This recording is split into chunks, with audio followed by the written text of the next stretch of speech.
Greetings, everyone, and welcome to Cole in Columbus. I'm your host, Cole Bennett, and on today's candidate conversation, we are joined by Senator Greg Walker, a Republican representing Indiana Senate District 41. District 41 includes all of Bartholomew County and portions of Johnson County. Greg announced earlier this year that he is seeking re-election to the state Senate, and he was first elected in 2006. He does face opposition in the race for the Republican nomination. Greg, thank you for joining me. Thank you, Cole. Appreciate it. So the first question I like to ask all candidates is, who are you and why are you running? My name's Greg Walker, born and raised in Bartholomew County. I'm a product of what I'd call middle class upbringing, public school graduate. I won't give the year, but I'll tell you it's Columbus North High School, right here in the town I've lived in my entire adult life, other than when I was at college. I should say the county I lived in. I was out of city limits for 5 years, but Columbus has always been my home. Um, I guess I framed myself as a husband and father first. My wife of 34 years, Allison, and I raised 4 children. We think that they turned out just fine. They are now raising their own families, some here in Columbus and other neighboring communities. Um, I've sought and achieved education in tax and finance fields. Was able to use that to create a career in public accounting. I also worked at one point for the Indiana Department of Revenue. So I got my thick skin, I guess, as a tax auditor. No one wanted to see me coming then as an elected official. That happens today as well, but usually I get a decent reception. Um, I'd say who I am. My faith's very important to me. I'm also served for many years as a part of an elder team for a local congregation, local church. Um, I I don't have a ton of hobbies, but I do some painting. Um, Not just house painting. I do that too, but I really like public policy issues. I like to read. I like to study things. I like to think I'm informed.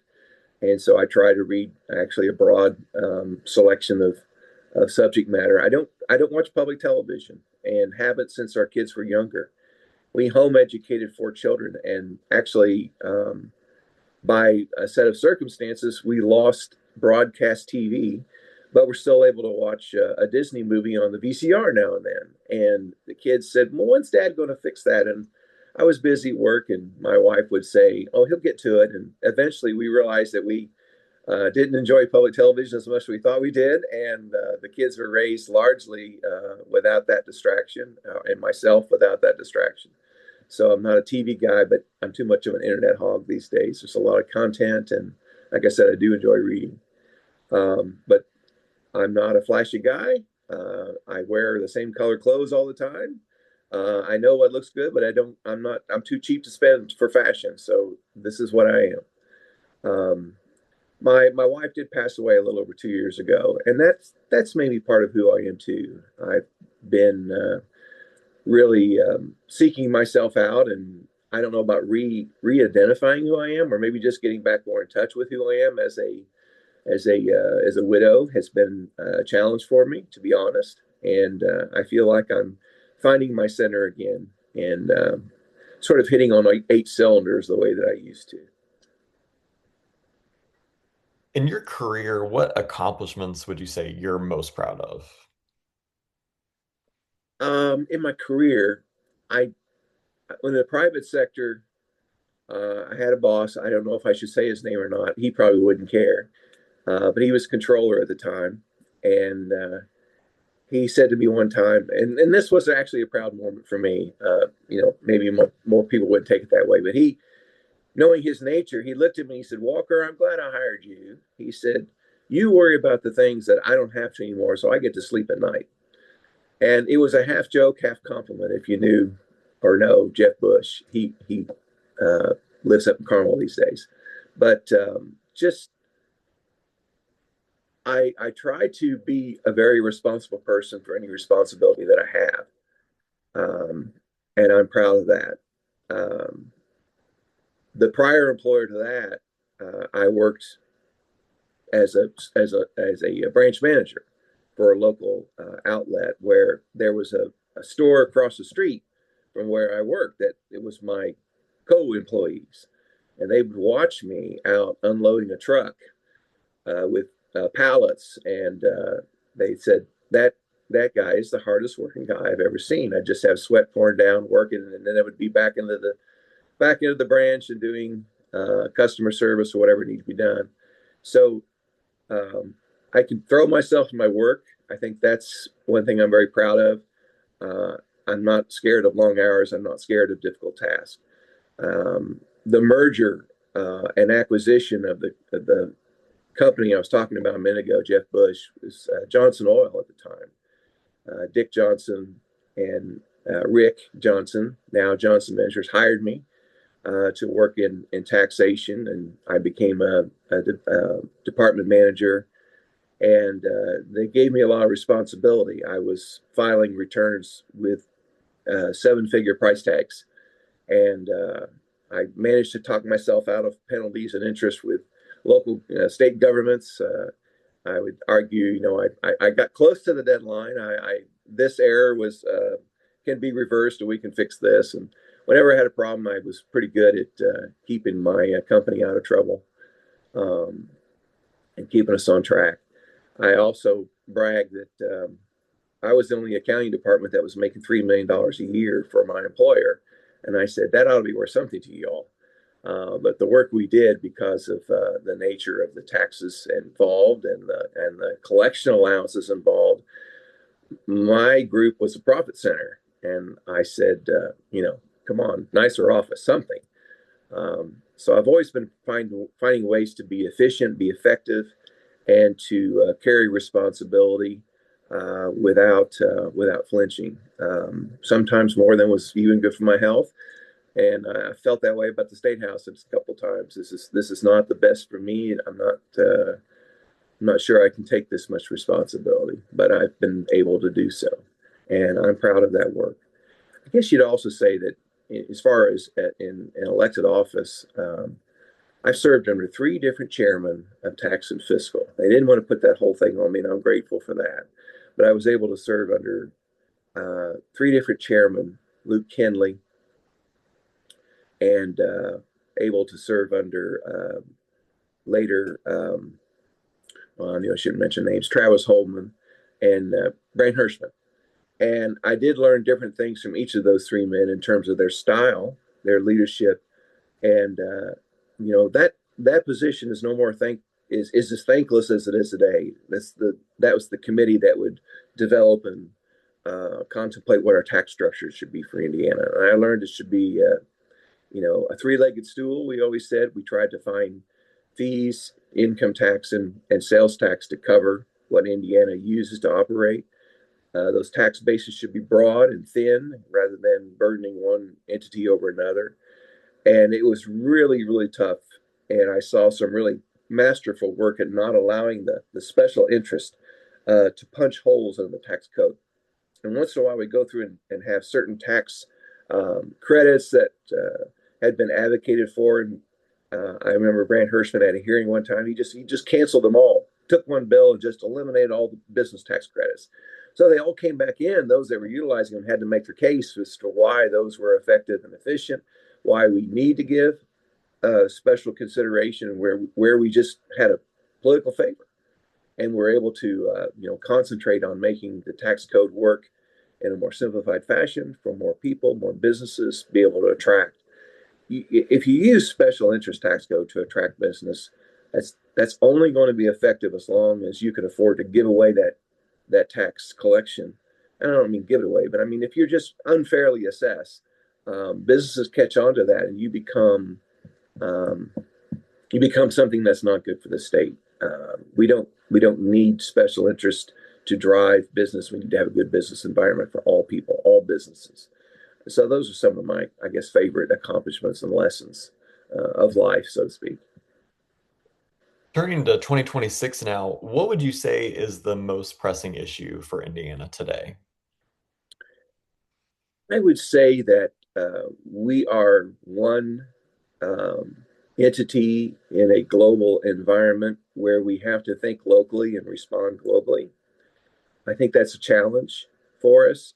We've got um, opportunities and threats that are outside of our control as a state. We're part of a national economy, we're part of a global economy. District 41 is very much involved in the global economy, even though we sometimes think, well, we're just Southern Indiana, and it's not the case. Both in industry and in agriculture, which is an industry, by the way. It's not just farming. Agriculture is an important industry for the state. Our markets are overseas. Our inputs are from overseas. We cannot control the price of inputs from overseas. We do not control the vitality of markets that are overseas.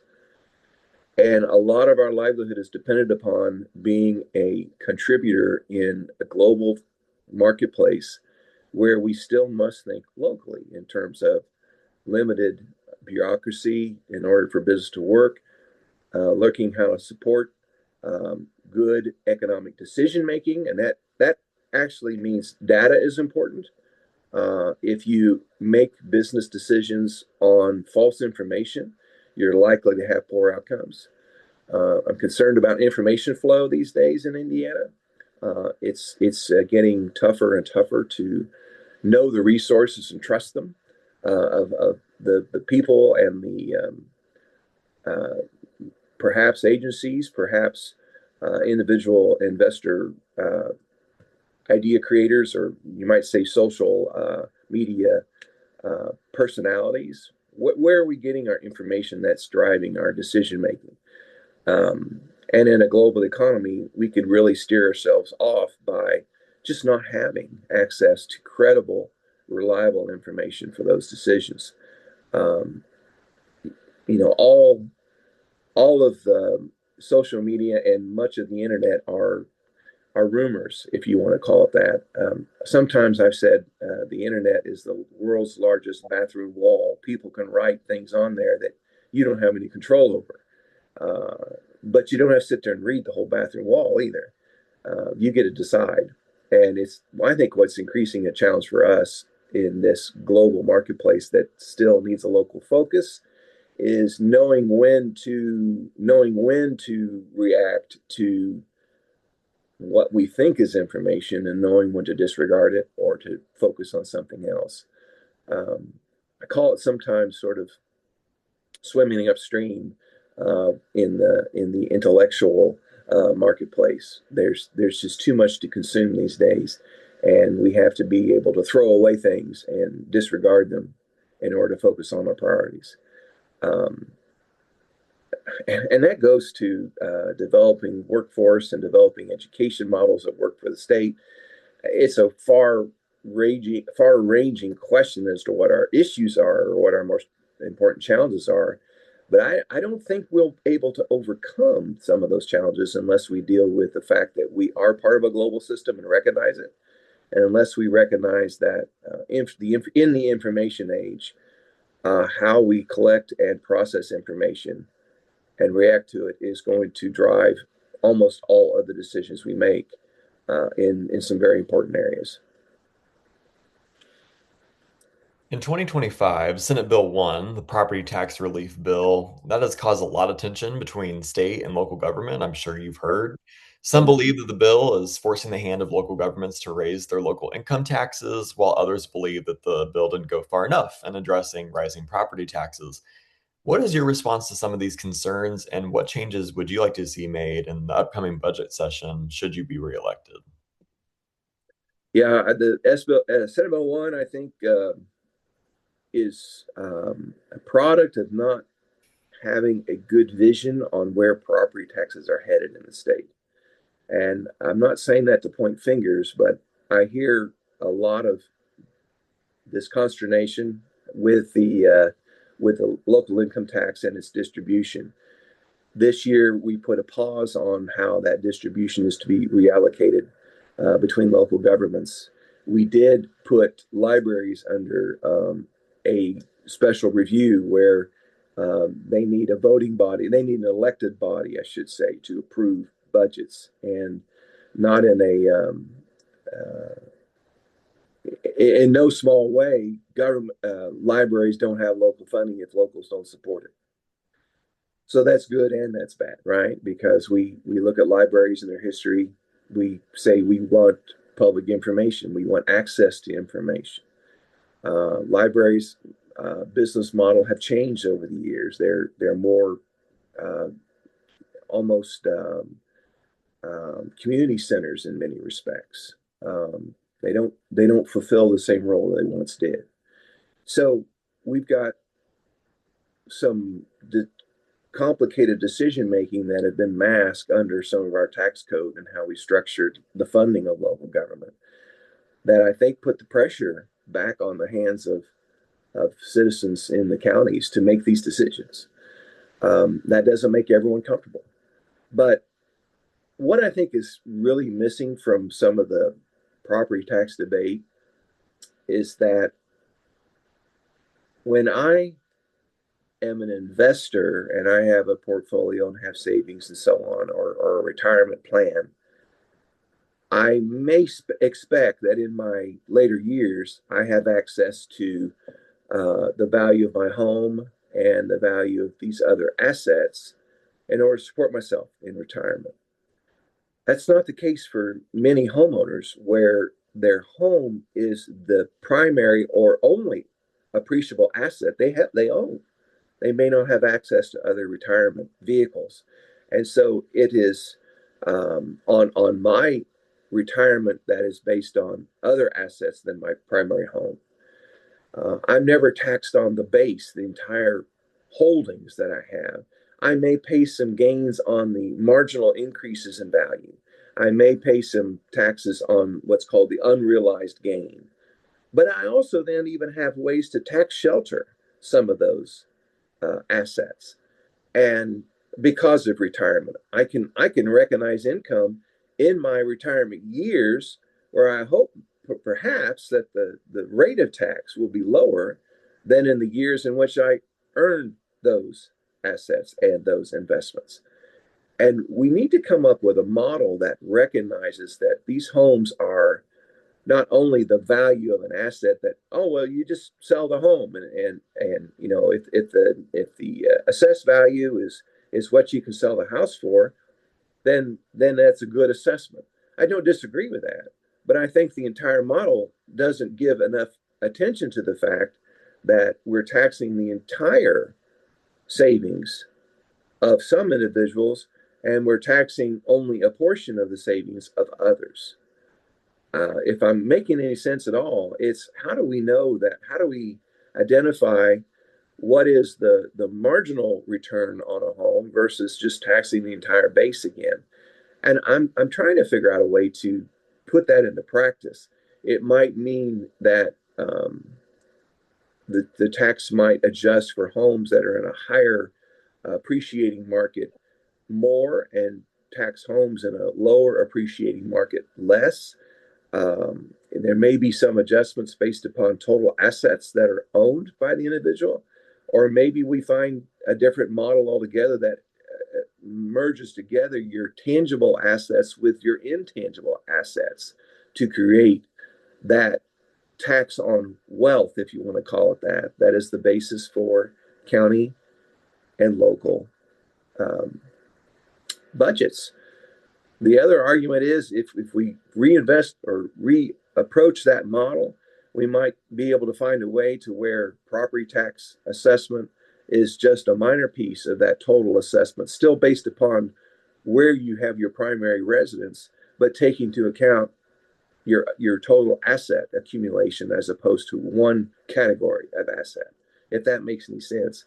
It's an idea that I think has a lot of promise, because I think it readjusts the assessment on homesteads in a way that recognizes what I've been hearing for years. You can't tax my home. I have a liberty to live somewhere, right? You can't take away my home from me. Well, if you're behind on your property taxes, we can. It's called a lien, and there can be a lien sale, and it's unfortunate when we see that happen. So there are some fundamental tax structures that are based upon how other assets perform and how they're treated, that are treated differently just for real property. And I think that needs a revisit. Um, these are ideas I've just started banging around the last year or two, and I haven't had my focus to understand how to put that down on paper and make it work yet.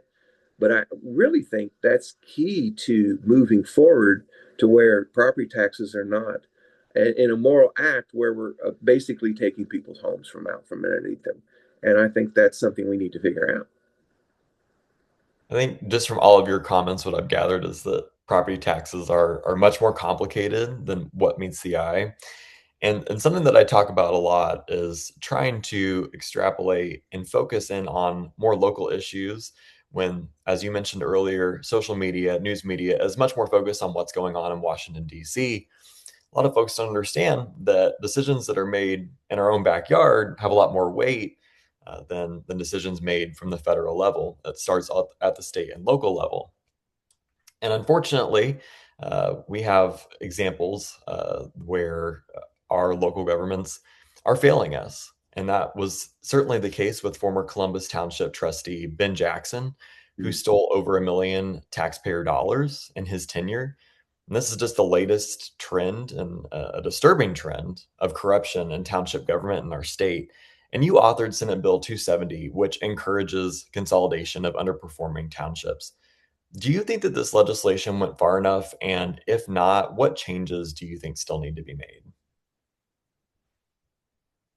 I have a unique, maybe unique distinction. I don't know. Senate District 41, including all of Bartholomew, has Columbus Township.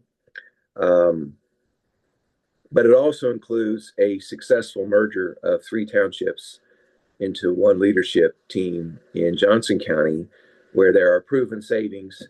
They can lay out on the table. Here's what we did. Here's the structure we used. A voluntary merger, very successful, and service is up, costs are down.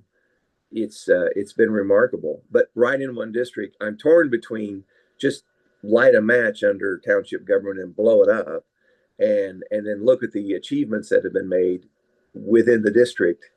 Um, that's how 270 came to fruition. A lot of input from I'll just say her name, Lydia Wales, township trustee in Johnson County. A lot of input there.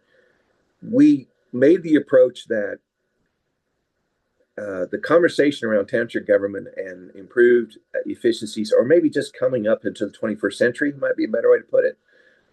That was a form of government based on basically one afternoon's horse ride. You didn't want to have to go 20, 30 miles into town to, get some sort of government service when that was going to eat up your whole day, and it wasn't effective. We need to be more local than that. That's really not the case. Telephones, come on, guys. The internet, we got ways to communicate across vast distances pretty easy. So that's the nexus of that. We also, I can observe being in office for a long time that this conversation has been had and been had and had. We got to do something about township government. There was something called the Kernan Shepherd Report. I want to say that came out in 2010. I didn't look it up again, but my goodness, there was recommendations for modernizing township government 16 years ago, and we've never had a platform until now that actually gets us to that point. So 2 points to that. We could blow up and just eliminate townships, or just move those services to somewhere else in the county, put it under county government control. I don't know that that counties are prepared for that or desire that. Some have told me they don't. Others will say we can absorb that, or maybe it's the city seat. In the case of Columbus Township, just Mayor Ferdon, here you go. Here are the township responsibilities. You work that through your department. You make it work. We could do that, but what this gives us is the ability to learn more about township government as we do the mergers, because we're finding out things that none of us knew in terms of their performance and lack thereof. But I think it also gives us the ability to point to the success of mergers and get the local support for this kind of merger and transformation. What's been the pushback all these years has been we've got legislators who how many township trustees and how many township board members do they have in their districts? And oh, you can't do that. You can't. We can't do that. We've finally seen something that we can get the support of the township trustees to move forward with. And because they developed the model for the most part from trying to be efficient and effective from within their ranks.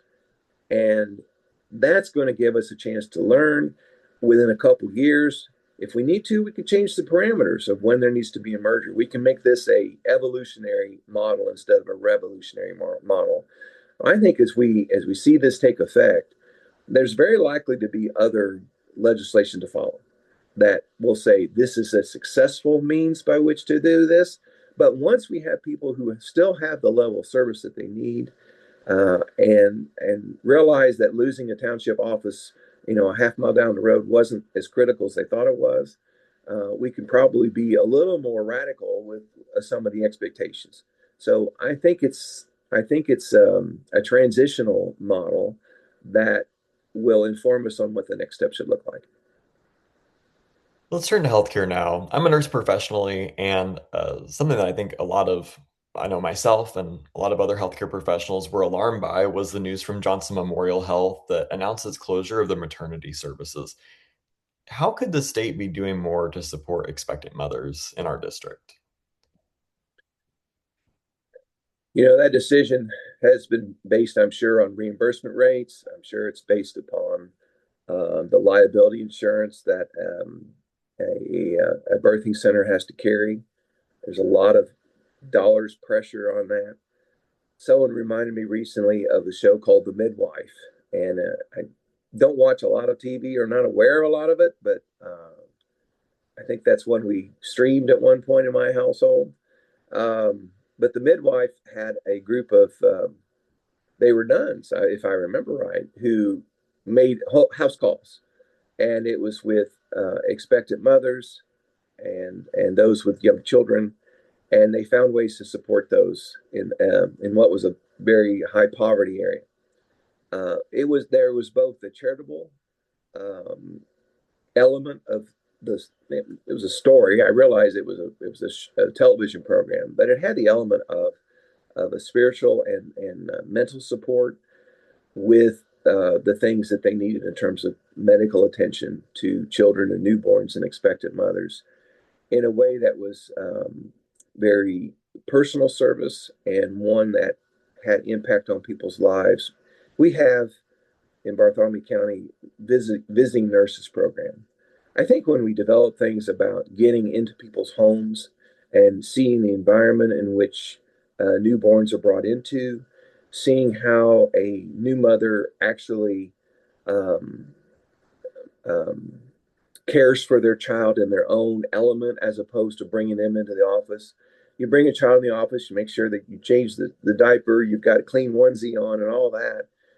Maybe that's not the standards that are at home. Maybe there are other environmental hazards in the house that just aren't present or there's no awareness of because the child's out of their home. I think there's a lot to be said for that as a way to deliver services that are generational changing. It's not just caring for the newborn mother or the newborn child, but they are working on that home environment and setting it up for failure or for success rather than failure by observation and by interaction in their own place, wherever that is. Um, I know when Indiana looked at some of the um, tightening on abortions in 20 was that 2020 2020, wasn't it? I believe so. I was hopeful to see a lot more emphasis on and dollars toward that kind of approach, the visiting nurses program. I just feel like that that personal touch and that personal attention at a time when I mean, we know of postpartum depression. We know that it's a extreme trauma, even in young mother's life, older mother's life when they give birth to their own child.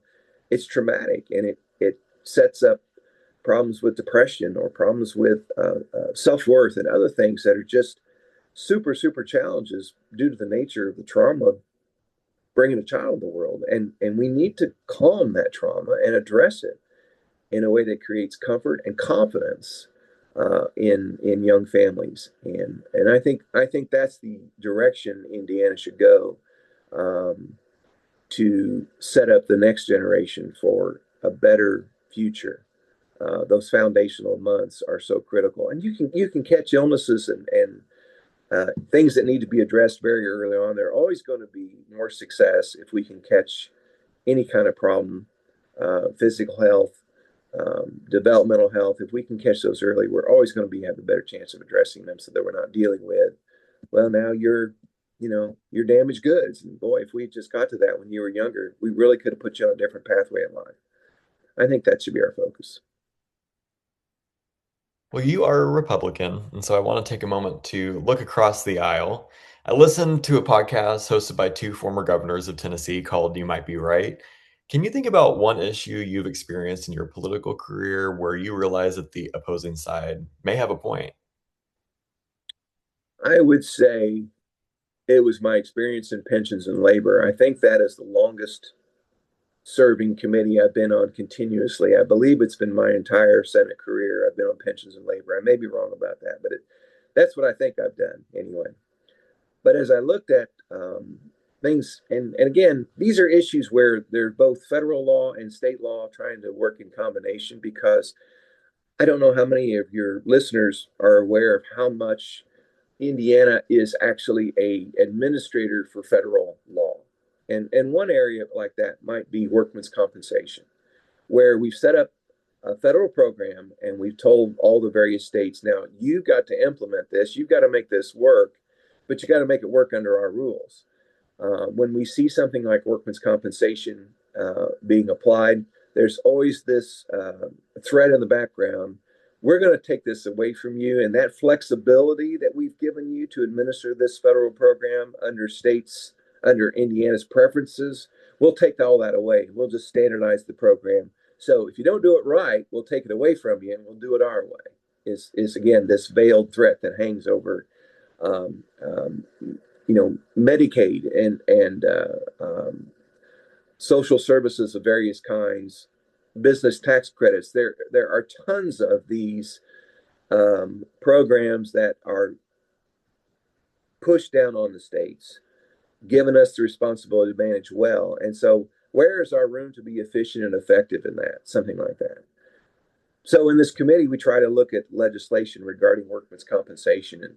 And when the program first was administered, it was a way to provide basically workers' compensation. Is exactly what it sounds like. Someone is out of work because of a work-related injury. So, what's in the employer's best interest? For that healing worker to get better and come back to work, and for that healing worker to have some income while they're not working, so that they don't starve to death and they will come back to work, or prevent them from being forced to find another job and they lose a good worker because there was an unfortunate accident at work. So this is a work-related injury. When we first got the program pushed to us, it was to establish that we need some income for this injured person so that they can support their family and return to work. And we'll pay their doctor's bills too. Well, now the doctor's bills have become a hugely increased proportion of the total payment, to where there's been so little focus on the workman's compensation is not up to expectations. It's a smaller and smaller piece of that pie because of increasing healthcare costs. And I know that we had a member who happens to now be the chair of the Indiana Democratic Party. But when she served in the Senate, she was just an expert on workman's comp program. She was just the expert in the room. It's what she did. And we would come up with ideas of trying to be more effective and be more efficient and trying to make sure the program works and keep us out from being taken away from the federal level. But the other side of that is the rates that we determined were a drag on business. So we wanted to keep those rates as low as possible. So how do you protect the worker? How do you keep the employer happy by having a low workman's comp rate and a fair schedule? There were various pluses or minuses that can impact the fees that they pay for that workman's comp. And in managing and all that, I know Senator Talion would quietly talk to us, the chair, and others, and talk about what it is we're trying to do. I see what you're trying to do, and I may not agree with what you're trying to do, but if you did it this way instead of that way, it's going to work a lot better. Okay. She may even say the underlying approach you're taking to managing the program. I'm not on board with what you're doing, but don't do it in a harmful way. Do it in the least harmful way and do it in the most effective way. And quietly, we gave her a ton of ability to influence legislation that came through that committee. And she realized her role in the minority was she needed to be quiet about it. She didn't take a lot of headlines about it, but she made us work better by being willing to contribute in the way that she was allowed to contribute as part of the minority party. And for us to disrespect that and her interest in just serving the state would have been a huge disservice. And so it was incumbent upon the majority to say, look, we really need your expertise. So I've got a respect for a legislator that can do that, who's in a super minority, but still is able to respectfully fashion good things for the citizens of the state. You were first elected to the state senate in 2006. Why do you deserve 4 more years? I can't say I deserve it. I can only say it's a privilege. It's been like receiving a doctorate in public policy to be part of what I get to do. Um, I'd say if there's anything where I could say I deserve another look from the constituents of District 41, I would say I deserve another look because I've been refreshed. I've been renewed. I mentioned the passing of my wife. That was a 2 year illness prior to that. She got sick the year after COVID. I almost feel like I've been in another universe for almost 6 years. Um, and that other universe hasn't been good for my confidence in the ability to serve my constituents well. And I feel like that fog is cleared, and I'm finally back to my old self in terms of my thinking, my ability to reason.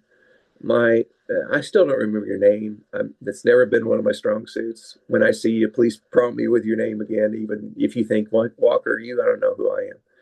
Never been given names, and I struggle with that. I've got memory devices, and sometimes they work, sometimes they don't. But in terms of my ability to perform up to my standards, I feel I have a lot to contribute that. And in particular, it's in the field where I chair a committee on family and children issues in the state.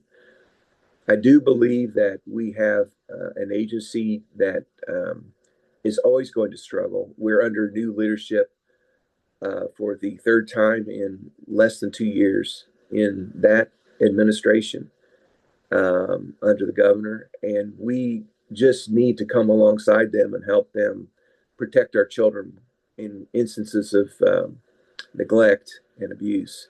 It's super important work. It's super emotional. It's tough to hear what goes on in the state of Indiana. And the way children are treated is beyond imagination sometimes. I feel like I've toughened up enough and I've got my head together enough. This year, I was really very pleased with a lot of legislation that came through the committee, things I was able to work on, working with the House. I just feel that's important work. And I want to continue to serve my state in that capacity. I see some other things that are in desperate need. And I've got plans already for the agency and for legislation for next year that I think can be, again, not a revolution, but evolution towards protecting the children and supporting our families.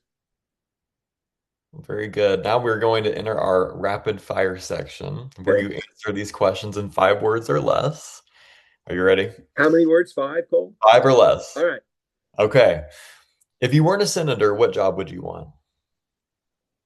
Garbage man. We'll have to circle back on that one. What is one issue that keeps you up at night?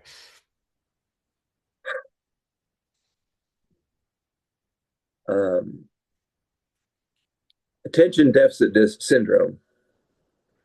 What's your favorite local festival in the county? Uh, Probably the World Fair. I'm not sure what's called. International Festival, I think. What is the best advice you've ever received? Don't worry about what you can't control. All right. Well, that is all we have time for today. Greg, thank you so much for your time. And thanks to all of you who are engaged in this important election. Primary election day is May 5th, and early voting begins April 7th. Be sure to like, comment, share, and subscribe for more candidate conversations. This has been Cole Bennett with Cole in Columbus. Take care. Thank you. Thank you, Cole. Thank you, Greg.